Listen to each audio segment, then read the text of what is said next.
Hello, welcome back to my channel. My name is Carly Stevens. I'm the author of the Tanyuin Academy series, and this is English Nerd. Alright, so today I wanted to do another poetry analysis for you guys. This time it's going to be William Wordsworth's sonnet, "The World is Too Much with Us."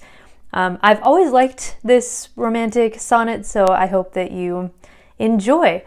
I'm going to talk about a lot of aspects of the poem, not everything that could be talked about, so as always I have my disclaimer that if you are writing a paper about this or something like that, do your own investigation, go beyond what I'm saying instead of only talking about what I'm saying, because that would be, plagiarism. But I hope that you enjoy this sonnet, that you understand it a little better after this, and that I'm able to help you out that way. Alright, so here is "The World is Too Much with Us, Late and Soon" by William Wordsworth. The edition that I'm using is just the Dover Thrift 100 Best Poems, so even though it talks about Coleridge right after, that's just contemporary of Wordsworth who helped spark the Romantic movement in England. So without further ado, let's look at this sonnet. The world is too much with us, late and soon. Getting and spending, we lay waste our powers. Little we see in nature that is ours. We have given our hearts away, a sordid boon. So I'll take this first quatrain first. So a quatrain is just 4 rhyming lines, and typical sonnets will have 3 quatrains and then a couplet at the end. This one is a little bit different because it doesn't have a Shakespearean rhyme scheme. It still does have 14 lines, I believe, to 10, 12. Yeah, it still has 14 lines, like any typical sonnet does, but the rhyme scheme's a little bit different. So let's see. The world is too much with us. Late and soon, getting and spending, we lay waste our powers.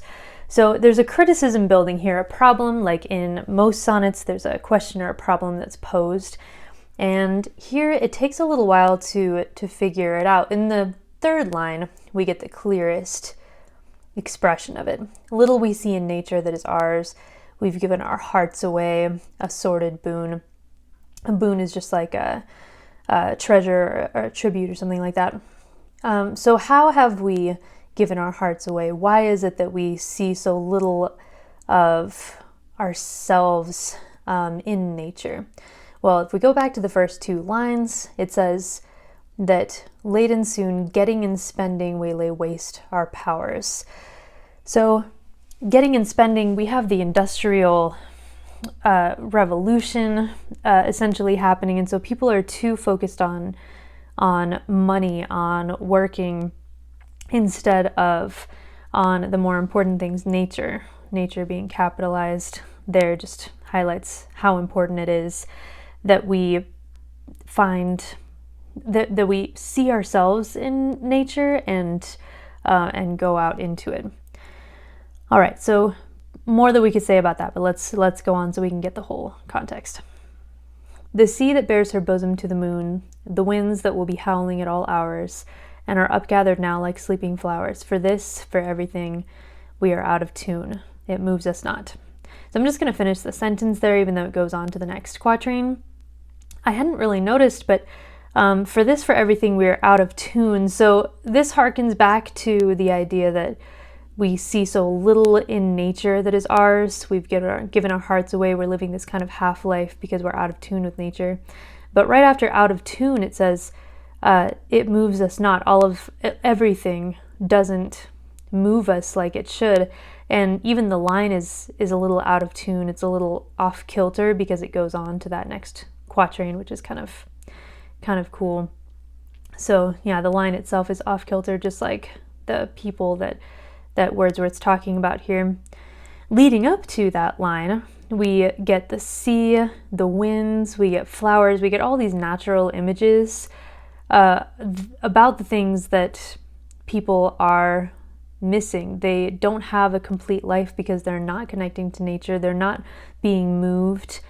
This idea is really big in Romanticism, that one of the things that makes us truly human is not only a connection to nature, but also a connection to our own emotions as well. And so we're not moved by things. We don't see the beauty in things. And we get some personification here that just underlines how essential and alive the nature is. Okay, so looking at the end here then. He kind of switches gears, which is typical of a poem.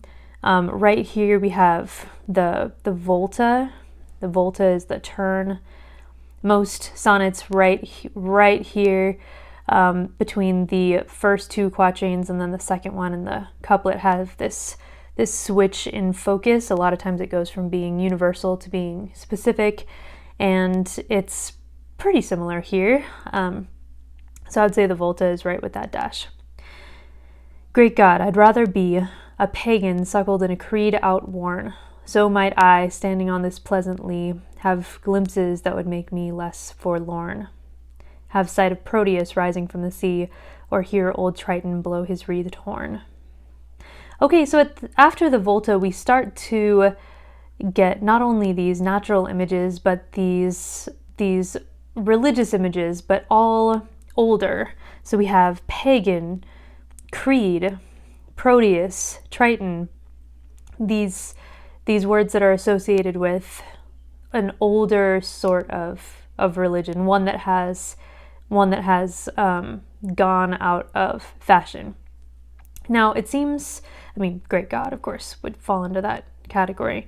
It seems to me that because people are so disconnected from the beauty and the life that is in nature, everyone's out of tune with emotions and with nature, that he says, I would rather be a pagan believing in something that is not even currently true, if I could have this experience of being truly moved by these nature gods. We have Proteus, we have Triton, who are associated with the sea. If I could really be in awe of something that is supernatural and greater than myself.